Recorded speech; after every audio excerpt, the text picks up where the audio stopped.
Everybody, welcome back into the dojo for our Thursday night class. Again, we're doing a little bit shorter lessons right now because all the katas are available online, and you need to go work on your kata and your time frame. So we're going to shorten those. We're shortening them up just a little bit. And this week we're focused on kicking, and we've been going through our basic kicks. We did 2 of our basic kicks last week, along with one of our kicks that is not one of our 4 basics, but it's in several of our katas, so we reviewed it with you. That's the front snap kick, the side kick, and the crescent kick. Today, we're going to get a little more involved. These are a little bit deeper. So, if you are a white belt, a yellow belt, or an orange belt, and these begin to challenge you beyond your ability, it's okay. Go back and practice the other 3 kicks. I think you can do these.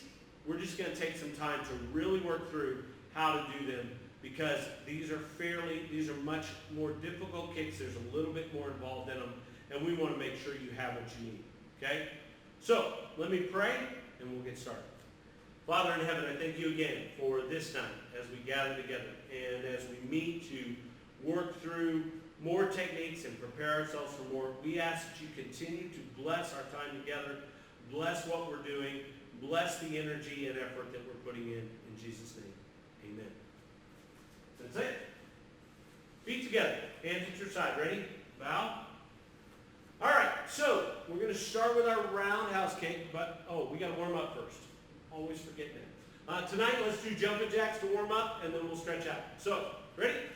Ich, ni, san, chi, go, roku, sichi, hachi, ku, ju. Do it together. Ich, ni. Get some hands with our hands. Go. Roku. Sichi. Hachi. Ku. Chu. Count out loud. Oh, hold on. I want to give some instruction. We want you to move your hands with ours. We want you to count out loud with us. I found out this week someone I know who has back trouble can't do the hopping. Okay? So what you can do is just go side to side with your legs. Keep your hands with ours.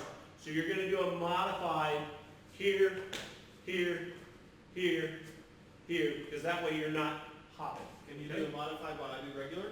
Well, I've never done the modified. All right, here we go. Ready? Ich, ni, san, chi, go, roku, sichi, hachi, ku, chu. Good. All right, so modified versus regular, because again, if you have physical ailments that keep you from being able to do what we do, we want to modify these things for your body and your needs. All right. Tonight, we're going to roll our necks. We're going to spend a little less time stretching tonight. We're going to encourage you to do some of this on your own. Pause the video if you need more. Arms across. Stretch them out. And at the end of tonight, we're going to take a few minutes and we're going to do some static stretching, which is what you should do at the end of your workouts. Backwards, forwards, waist, full waist, tree trunk, other leg,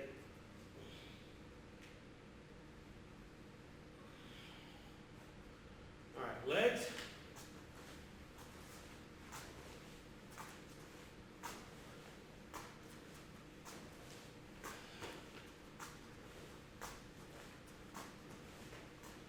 Side.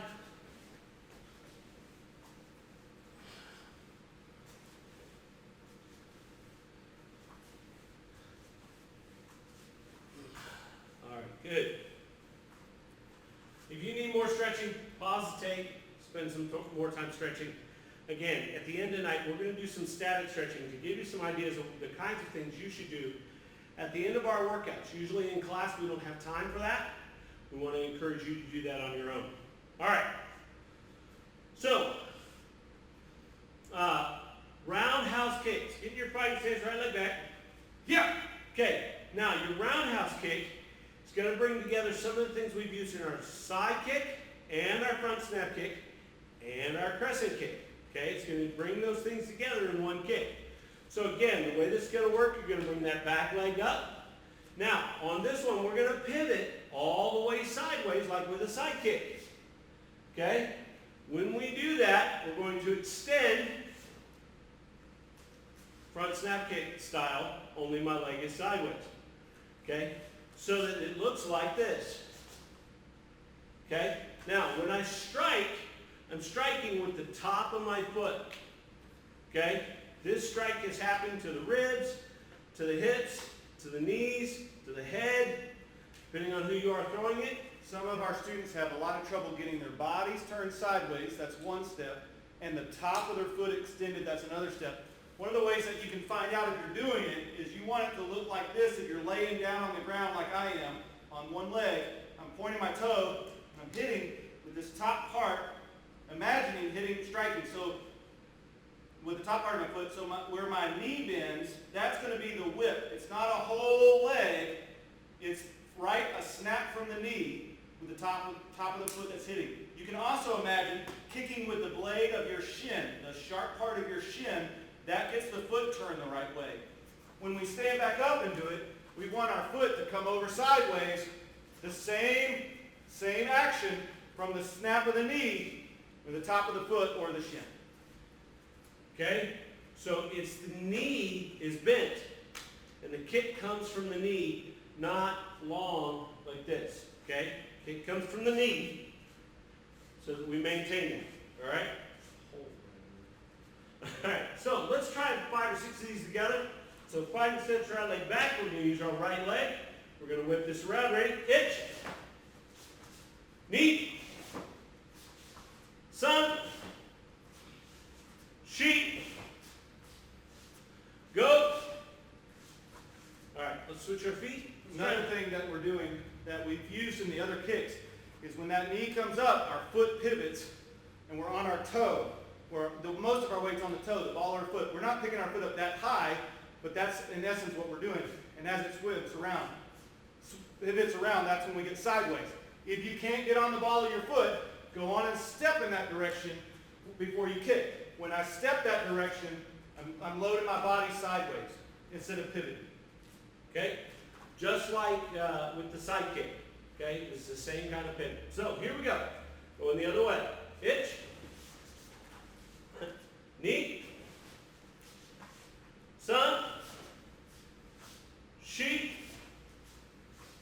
Go. Good. Now, it is very important to pivot that base foot. Don't lock that heel and toe in, or that foot's not going to pivot because it's going to lock in. And it is possible, if you don't pivot that foot, to break your toes right along the outside here. And how does Sensei know that? How do you know that, Sensei? I've broken both feet that way. Both times I was throwing roundhouse kicks just like we are now. And I locked in my heel and toe. My heel being locked in kept me from pivoting. And my bone right here went.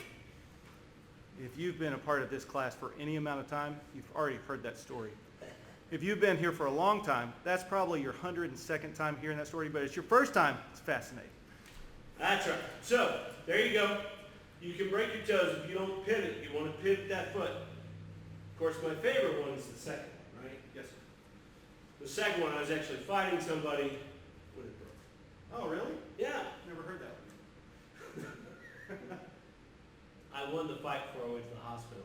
All right, here we go. All right, so the other thing we want to practice doing this off our front foot. Now, when we do it off our front foot, it's a little bit different, okay? Because we want it to be real quick. But we still got to get our body turned. So what's going to happen is we're going to pivot that back foot first. Okay? So let me get where I'm not, the microphone can't see, isn't in the way. I'm going to pivot that back foot. Okay? So rather than my regular fighting stance where both feet are forward, my back foot's going to turn to the side. Then I can pop that up quickly. Okay? Boom. Comes up quick. Boom. Okay? Ready? Let's try some of those together. Off that front foot, pivot that back foot, itch, knee, sun, sheep, go, switch, itch, knee, sun, sheep, go. Now, if if you'll notice, for our more advanced students, if I'm in a cat foot stance, that kick's easy to throw. It's ready to go. It's ready to fire from a cat foot stance, which comes in handy in a sparring situation or a fighting situation because I want it to be kicked. Now this kick, because it's quick, is hidden if I can get my foot pivoted. So if I'm in that cat stance, I'm already there. Now, again, we want to aim for the waist or higher because we love each other, care about each other, we're friends. But if I don't get quite to the waist right there, in a real fight, that's okay. If I end up at the knee, on the inside, anterior collegial, some sort of ligament, some ACL, boom. They take that out right there. And that cat stance allows for that quick roundhouse to the inside of the leg. And we want to practice those roundhouses waist high so we get the power. So even if he's in here real close and he goes to make that roundhouse kick and he doesn't get the foot around, that knee has a lot of power behind it. Yeah. Okay, so roundhouse kicks, you want to practice those. Now, practicing these with resistance can be hard because kicking the top of your foot against something that's not soft can be very difficult to do. So, working with resistance is going to be a lot harder to do inside your home. I think slowing down seems to be a lot of help. So you can practice this move, getting that foot up, practice rotating, practice extending, and then back before you come back around. If you can do that slow, you're going to provide resistance to your muscles you need to get that. You just won't provide resistance to the actual impact. Right. The other thing you can do is if you're lower to the ground, there are things easier. A sofa side or a chair side or something soft to the ground. If you have a beanbag chair, you can do these. But then you need to do them like Sensei was showing you earlier. You just lay on the ground and you practice so you feel that kick. I got it. If you want to take a kitchen chair and set it up, they usually have a higher back, drape a pillow over the top of it, and you just want to touch it. Touch the top of the chair and the pillow. You're not hitting it hard enough to knock the chair over. You're just touching it and bringing it back. Right. Kind of like if I use Sensei's chest. I just touch it and bring it back. That's a good training to get that roundhouse. Okay? The other thing you can do to practice the pointing of your toe so that you're kicking properly is go outside with a soccer ball or some other round ball and kick it around your yard. What other balls are round? Well, not all balls are. Okay. Football would not be round. Okay, got it. A red kickball, a soccer ball. Don't do this to a volleyball or a basketball. Volleyball players, basketball players, that can upset them. All right, so we don't want to kick with the top of our foot, but a soccer ball, if you can get just any sort of plastic round ball around your house, go out in your yard, practice kicking that ball around, okay, with the top of your foot. That's what you want to practice with. That's how this kick goes. It's like kicking a ball. One more pointer on the roundhouse kick. All of our kicks are starting with knee up. And if you start your roundhouse kick with a knee up, you can't tell whether it's going to be a front snap kick or a roundhouse to get around some defense. So if I'm fighting Sensei, or sparring, and I do a front snap kick, he's starting to block. But if I do a roundhouse, I just came right around because all he saw was the knee up, and he thought it was a front snap kick. It looks the same until it changes. Kind of like the global pandemic. Everything seems all right until it's not. Until it's not. And all of a sudden everything changes. All right. Now, the second kick we want you to work on, you're going to need that hallway again. You're going to need a length of area that you can work in. Now, if you only got about 5 or 6 feet, you can do this. It's just going to take a little bit more work. This is called the switch kick. Now, you can do it where you're at without moving. But if we're going to practice it, we kind of want to try and get some distance with this kick. It is there to help us get distance. You see Sensei doing that, okay? It's there to help us get distance. So, what you want to do is you're going to take your knee up, just like every other kick. The difference is, I'm not going to kick with that first leg that comes up. I'm going to kick with the one on the ground. So the way we're going to practice this is we're going to bring that knee up, and then we're going to switch and bring the other knee up. Okay? So, we're just going to practice knee up to knee up. So, right knee up, left knee up. Again, right knee up, left knee up. The more centered you can be with your legs, the easier the balance will be. Right knee up, left knee up. Good. Let's try one more. Right knee up, left knee up. Good. Now let's try it the other way, which some people have more difficulty on one side or the other. But start with that left knee up, right knee up. Good. Again, left knee up, right knee up. One more. Left knee up, right knee up. Okay. And then it's just a front snap kick after that. Okay? But that front snap kick is going to come pretty quick. So I'm going to start with that right knee up, left kick switch, and down.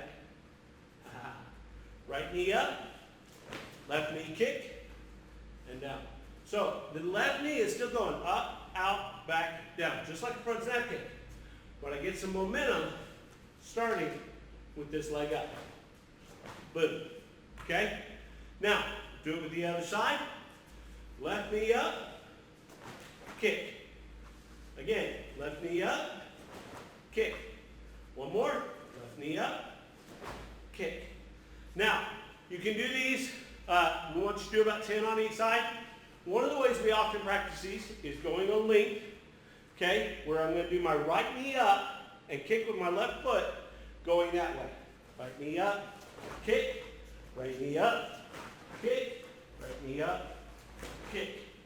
Okay? Then I'm going to come back and I'm going to start with my left knee up. Left knee up, kick. Left knee up, kick. Left knee up, kick. Okay? So we can go back and forth practicing both legs, getting some distance with that kick. Nice thing about the switch kick is it gives us some distance. It also is a good workout. Okay? Gives us some distance, get some workout in. So practice your switch kicks going back and forth, back and forth. If you've never done these before, you may want to do more. Okay? If you've done it before, you can do about 10 on each side every day. And just keep your practice up. If you're in the more advanced levels, you're probably doing some of these in some of your katas at this point. We have some of them in our katas where we're getting those feet moving. This also works great in sparring, just like the roundhouse kick. It can be deceptive. So I'm front snapping, I'm front snap kicking, I'm front snap kicking until I'm not. And then I switch to sides. So if Sensei's blocking the first, here, ooh. That's just a kind of a deceptive way. And if you get good at it, like Samantha's really good at these switch kicks, then it can be really deceptive. You're going to score some points that way. You even have the ability with this kick, once you get it, to switch up the kick itself. So you can be doing a front snap kick, just doing roundhouse. Okay, Luis is really good at that. So the more time you spend practicing, the more ability you have to switch it up, okay, and to go to other kicks. But what the switch kick allows you to do is generate power quickly to another kick. Okay? All right. What I want to do now, I want to spend a little bit of time on stretching that is static stretching. Now, we don't do a lot of this in class because when you're starting your workout, you want to do dynamic stretching, motion stretching. At the end of workouts, you want to do static stretching. And in class, we don't often have a lot of time for that. I'm hoping that when we get back, depending on how things work out here, we'll have a little more room in here for us to work out. And with that room, we're going to take some time to move people to static stretching before they actually leave. Give them about 10 minutes of static stretching before they actually leave for the day after class. So we're going to have a space where you can do that, is my hope. But here's some ideas of things you can do. So class is over. We've done our bow out. You're getting ready to leave, but you need to stretch before you go. So let's start with our head, okay? So much like with our neck before, only instead of rolling, you're going to bring your neck to one side. You're going to reach over to your ear and pull that down, stretch that out. A little bit deeper is if you reach down with the other arm toward your knee. That's going to give you a little bit deeper stretch. Don't want to yank this. You just want to pull until there's tension. And then you'll relax in that stretch and you'll go a little further. We're going to switch to the other side.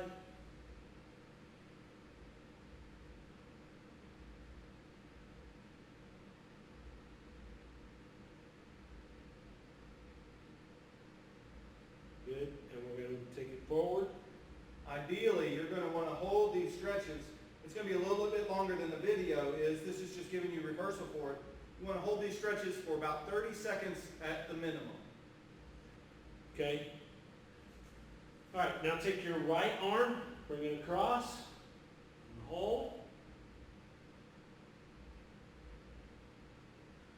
Here's one as you stretch your right arm. You can also stretch your side muscles, your obliques, just a little bit, and you're getting your shoulder all the way down your side to your hip on this stretch. 2 stretches for the price of 1. Other arm. Obliques.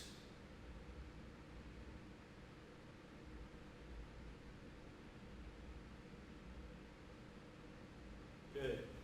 Okay, you can also find a spot where you have a wall, some sort of resistance. Hold a spot. Stretch backwards. One of the ways you can do this, if you have just a chair, you can get that arm stretch going. Just put both hands together, and you're just going to lean down on that chair until it gets that shoulder stretch, the back stretch. It's lifting my arms up.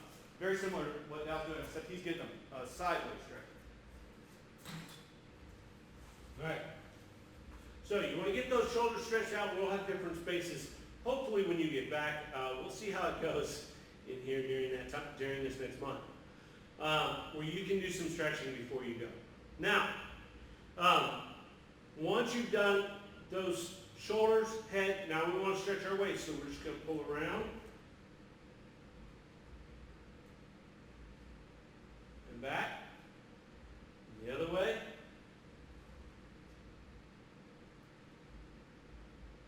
Back. Now again, these can be done on a wall, okay? Since if you'll turn your back to me, I'm going to use you as a wall. Where you stand, feet stay firm, and we keep our center square to the wall and turn back behind us and back. Back behind us and back, okay? So you're going back and forth. Again, this is going to stretch all of your abdomen area. It's going to stretch everything through here, okay, to give you a good stretch in those hips. Now, legs. We're going to start standing. We'll move to the floor. So spread your feet out a little more than 2 shoulder widths apart.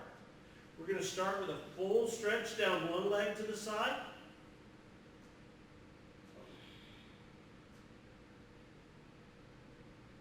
Now we're going to do a full stretch down the other leg to the side.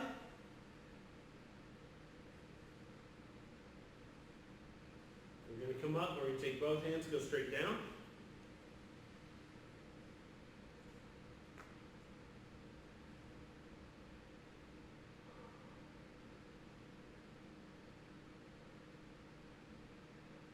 Reach over one foot, side.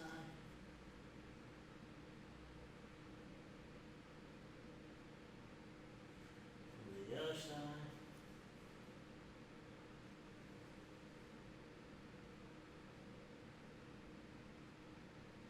Center.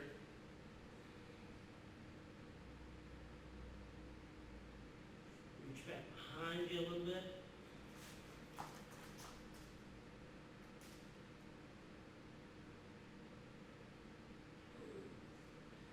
Back down. All right, now let's sit on our bottoms. Okay, we'll start with our feet straight out in front of us. Go roundhouse kick style. Okay, toes pointed, hands on your knees. If you are sitting straight up, you should feel that stretch along your calves. Now pull back and reach down. And for this, if we're going for a hamstring stretch, be careful, don't let your back bend, but try to go straight on a line to keep your hips straight, and you're going to feel it in your legs a little bit more right back here. If you keep your back straight and try to go on this plane, stretching over your toes. Keep your back straight, straight up arms. There's my plane. I'm just going to slide across that plane.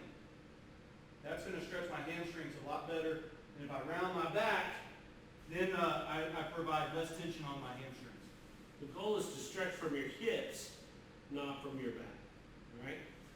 You can bring one foot in. Now, you've seen some people stretch with this backwards. This ends up putting strain on the outer knee we don't want to do, so we want to bring that in so we don't do that strain on the outer knee. We're going to stretch out across our bent knee.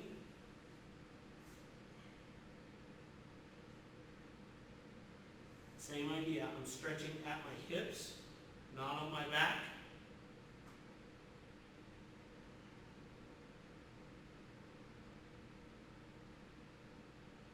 Going to come up, and I'm going to stretch the opposite way. Try and keep that knee on the floor.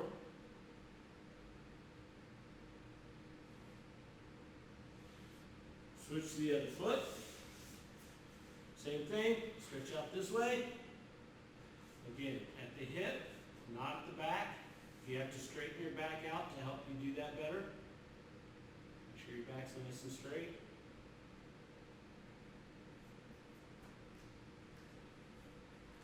And then bring it the other way.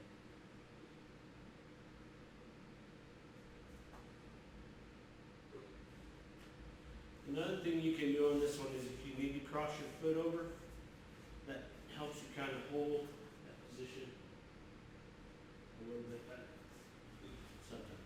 All right, then we can bring our feet in, and again, chest, bending at the waist, not my belly. I don't want to bend my belly up. I want to bend at the waist.